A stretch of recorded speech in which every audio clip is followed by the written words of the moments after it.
All right, chemistry students, welcome to Methods of Communicating Enthalpy Changes. I did actually have an earlier version of this topic that I had created some time back, but as it was made during the pandemic on a tiny little whiteboard as I was sitting in my backyard on a very windy day, I figured maybe it was due for an upgrade. Anyways, hence the delay in getting this to you. Anyways, here we go. Methods of Communicating Enthalpy Changes is essentially just a quick little topic that allows us to communicate whether a chemical reaction is going to need or will release a certain amount of energy to the surroundings, and how much. So how many kilojoules of energy does it need? How many kilojoules of energy will it release, et cetera, et cetera, et cetera. And making sure that everyone we're talking to understands what the heck we're on about. So there's a few different ways that we can do this, and I'm going to show them to you quite quickly. In your note packages, you can see, these are the pages, and you can see everything is filled in. We're going to go through this sort of Carrie style, which means out of order. But anyways, and also your page numbers are 14 and 15. I'm not sure what happened there, 15 and 15. Anyways, hopefully your page numbers are correct. So what I'm going to do is I'm going to take this reaction, the one that's in our note package, and we're going to kind of break it down a bit. Now here's our balanced equation, and this is the combustion reaction for methanol. And when we're talking about combustion of a fuel, almost always, there's the disclaimer, almost always they're going to be exothermic. Now we know from good old Le Chatelier late days that if it's exothermic, then the energy is going to be over here on the right-hand side. So I'm going to go ahead and write that in, and the value is 1276.0 kilojoules for this particular reaction. Okay. So it's on the right-hand side.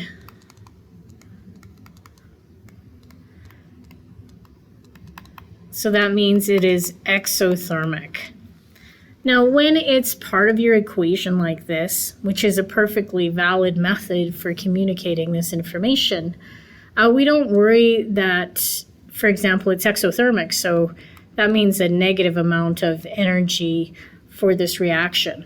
So we don't really need to worry about the negative sign here because we know it's part of the product. So this says when 2 moles of methanol is combusted in the presence of 3 moles of oxygen gas, we produce 2 moles of carbon dioxide, 4 moles of water vapor, and 1276 kilojoules of energy.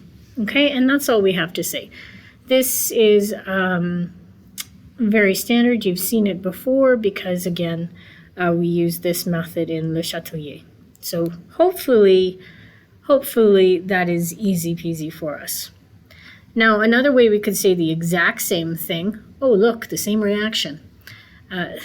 Another way we can say the exact same thing is to, instead of including it within the reaction itself, like we have here, instead of doing that, what we're going to do is simply write our reaction out, and then after a dramatic space is left in the right-hand margin of our page, we're going to write out that enthalpy change. So enthalpy change for this entire chemical reaction will be equal to the same number, 1276, yes, 76.0 kilojoules of energy. But if we just left it like this, now we wouldn't know if that was endo or exothermic, if you were just reading this for the first time. And so I would come along and put in my it's exo, and so I need to add in the negative sign.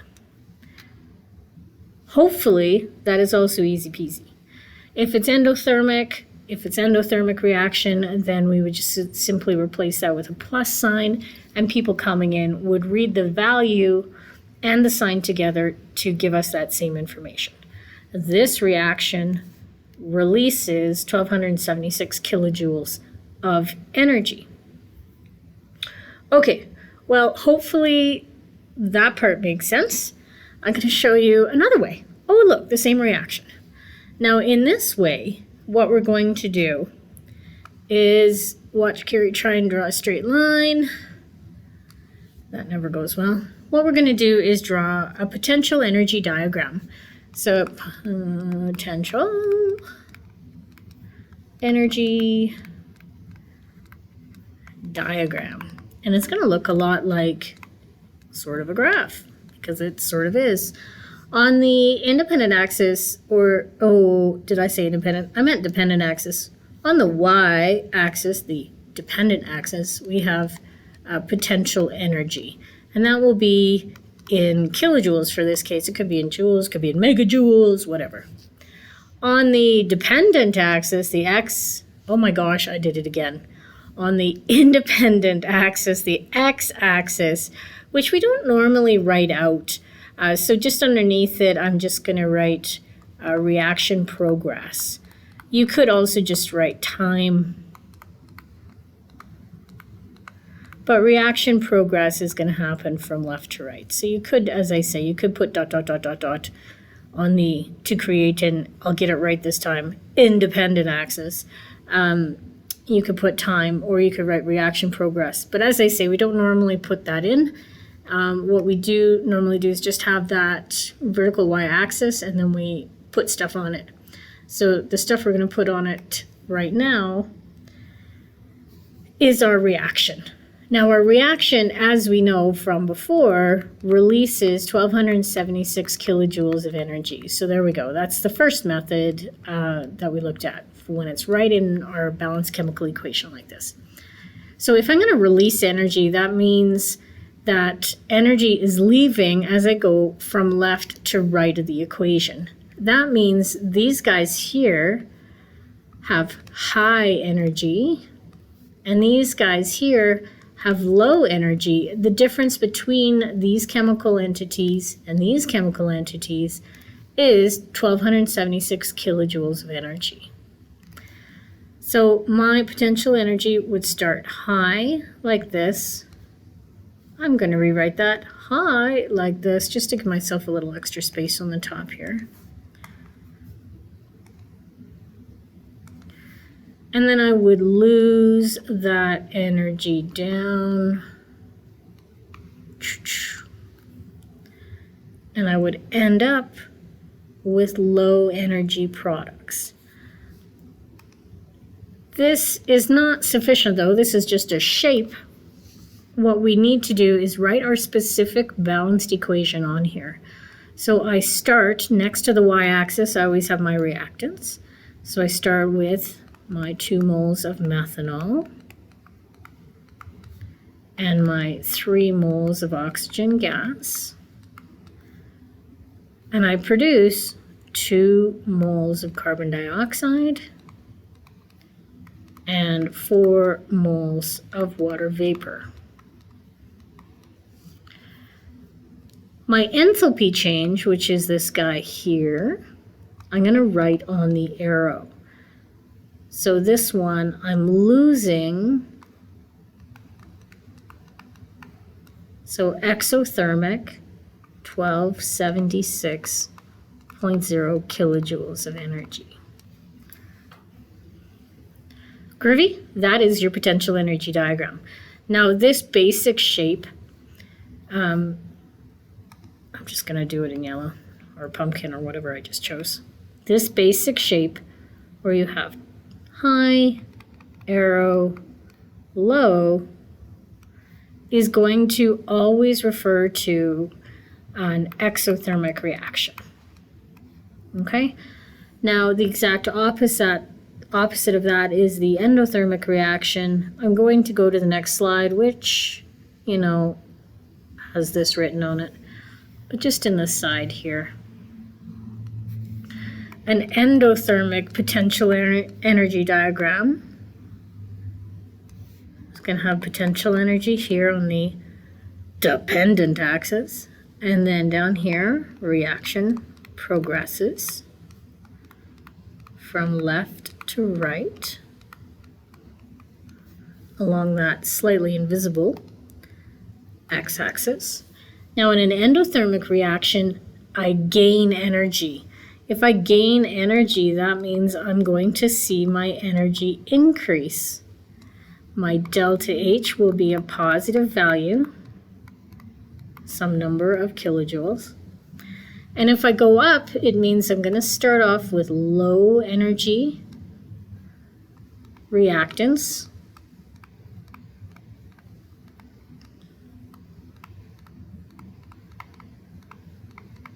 And I'm going to gain that energy and become high energy products.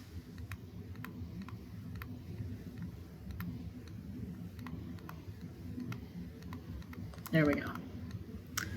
Okay, so here I'm low energy, I'm lower down on that y-axis, then my products end up, and that's where they end up at a higher potential energy level than what we began with. So this is going to be our endothermic shape always when we have an upwards arrow indicating a positive energy change. Okay, so that is my potential energy diagram for the combustion of methanol. Exothermic going down. Delta H is negative. Here, going down from my, in this case, high energy reactants to low energy products. Okay, so those are our basic potential energy diagram shapes. And I have one more method. Pretend you can't see the right-hand side of the screen now. I have one more method of communicating the enthalpy for this reaction. Now, this reaction, what am I doing? This reaction, I was going to say the word enthalpy change and it came out of my pen. Releases 1276.0 kilojoules of energy. But note that this particular amount, no matter what way we have indicated it so far, if I go back right to, this is the beginning, right to this method where it's included as a term in our equation, this method where I simply write it on the side with a positive or negative sign to indicate endo or exothermic, in this case exothermic negative sign, or with a potential energy diagram, in all three of those cases, the amount of energy that we're discussing is based on the specific balanced equation. In this case, our balanced equation for the combustion of methanol is balanced using 2 moles of methanol. What happens if we balance it a different way? Now, there will be people screaming at home, cursing Carrie, because I'm showing you now with a balance using a fraction. So what happens in this case? Well, obviously they both have to still be, still correct. They both have to be correct. If I look at our top balance, we have a molar ratio of 1 to 3 to 2 to 4. And down here I have, did I say 1? I meant to 2. Clearly that's a 2. Okay, I have to make it look like a 2. That's when my brain gets ahead of my tongue. So 2 to 3 to 2 to 4, 2 to 3 to 2 to 4, versus the one down here, there's my 1 to 3 over 2 to 1 to 2. So if you look, this is simply multiplied by 2 using whole numbers as opposed to this one down here, where it's using a fractional coefficient for oxygen gas. Both perfectly correct. All right, let's start again. The one up here, we balanced with our energy change on the right-hand side because it's exothermic at 1276. That's super groovy. That's super groovy noodles. That's perfectly valid, perfectly correct, yada, yada, yada, yada. The thing is that this value here refers to the 2 moles here. If we balance it with fractions, then our number of moles has reduced to 1. And so if we want to balance it this way, we would change all of our methods of communication to show that this reaction, as it's now balanced, will release an amount of energy that is exactly half of the one up here. Okay, so if I write it this way, maybe it'll make more sense. 2 moles of methanol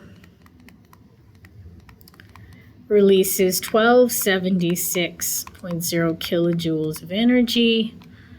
Now I've got 1 mole of methanol,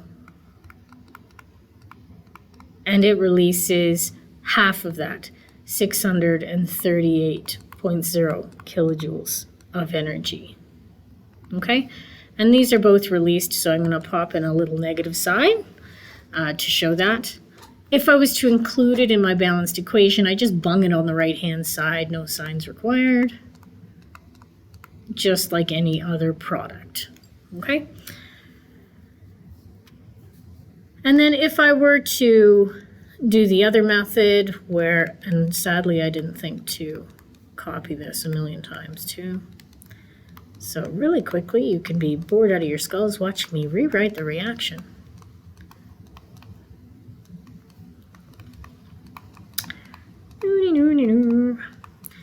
So this one as a term in the balanced equation. Now I'm going to do the leave a dramatic gap and write it in the right-hand margin. There we go. So in this case, my delta H is equal to negative 638.0 kilojoules of energy. Reminding ourselves that, I'm just going to separate this part out in case it's confusing. There we go. Reminding ourselves that it is in fact exothermic. There's our dramatic space, just showing the balanced equation, the balanced reaction, the enthalpy change there. I could also do it as a potential energy diagram. I'm just going to say potential energy on this axis so I don't get my dependence and independence mixed up again. It's exothermic. If it's exothermic, that means I'm going to go downhill. Delta H is negative 638.0 kilojoules. And again, this one has to match my balanced equation. So I am sure to write down the second version of my equation, CH3OH plus 3 halves O2 makes 1 mole of carbon dioxide gas and 2 moles of water. Oh, why did I write moles out? Zo. There we go.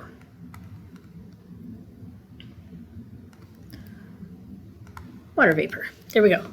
Okay, so hopefully that makes sense. Here we have 1 mole of our active ingredient, so our delta H reflects that value. There is one final way that we can communicate, and that has to do with using the molar enthalpy. So molar enthalpy, if you remember, is H as opposed to delta H. And in fact, this slide has everything here for us. This top reaction for 2 moles has 1276. Well, 2 moles at 1276 is essentially doing this. 1276 kilojoules is equal to 2 moles times some number. Well, the number, 1276 divided by 2, is 638 kilojoules of energy.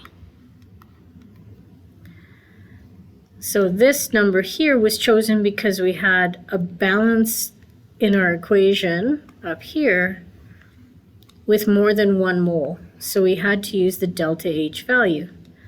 This one down here has only 1 mole. So this reaction here has only 1 mole. And so the value here is actually also our molar enthalpy. Now I haven't recorded it like that, so I'm going to quickly scribble that out so I don't get in trouble. Because down here what I should have done is written per mole. So here H is molar enthalpy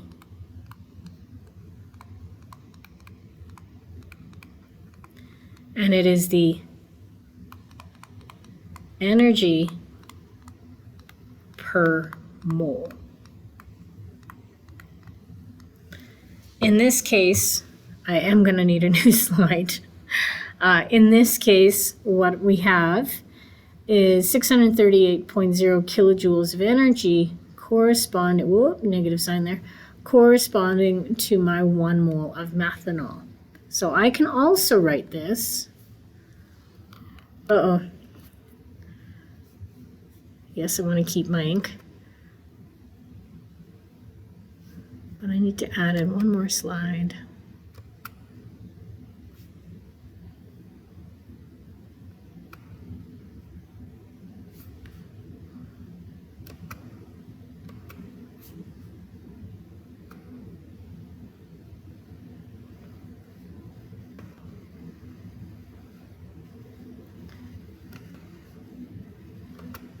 Okay.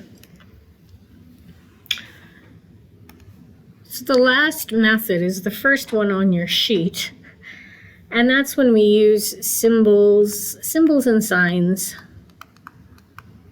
to refer to that. So on the previous slide, again, we're looking at molar enthalpy of combustion of methanol. So if I write that out in words, first of all, molar enthalpy for the combustion of methanol. So let's see what we've got going on here. Molar enthalpy, the symbol is H, and that's kilojoules per mole. Combustion is the reaction type, and methanol is the entity, the chemical that we're interested in. So if I now write this as H molar enthalpy for the lowercase c combustion of methanol, and then I write the value 638.0 kilojoules per mole, and it is exothermic.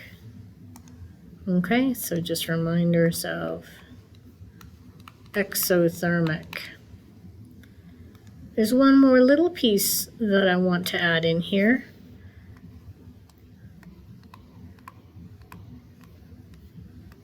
And that is that this number was achieved through, perfectly valid multiple experiments. Those experiments were performed under standard conditions. Now, if you look at how much electronic ink I just used in writing that all out, and knowing how lazy I and other chemists are, you'll say, well, that's a waste. So what I'm going to do is use a simple symbol to represent that. And that little symbol here, I'm going to write it up here too, is a not symbol. And that is exactly what it means. So if you see that little not symbol, it's nothing crazy and confusing. It just means under standard conditions. So now if I read this, I would, here's my little laser pointer. Here we go. The big H stands for molar enthalpy of the combustion of methanol under standard conditions is equal to the release of negative 638.0 kilojoules of energy per mole of methanol. Okay, that's what that piece of information tells us. So we can use any one of these 4 methods. And where am I going to do this? I'm going to do this annoyingly over here because I have more space. So we can do it like we see beside us with the symbols and signs. We can do it in the reaction itself. So we call this as a term in the balanced chemical equation. That's when it is, I'll just go back, when it is like this, when it is included as part of our equation, comme ça. We can do it on the side of our balanced equation.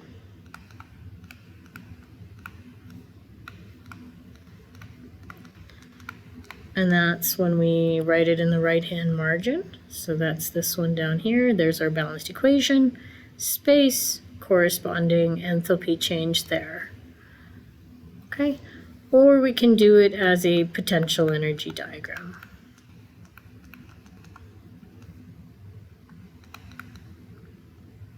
Seems to be a bit of a lag here.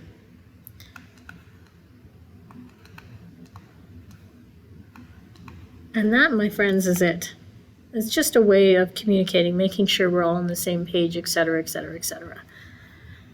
So watch this. If you have any questions, email me. There's a few questions after this just to make sure that this is going to stick in your head. And I will see you next class.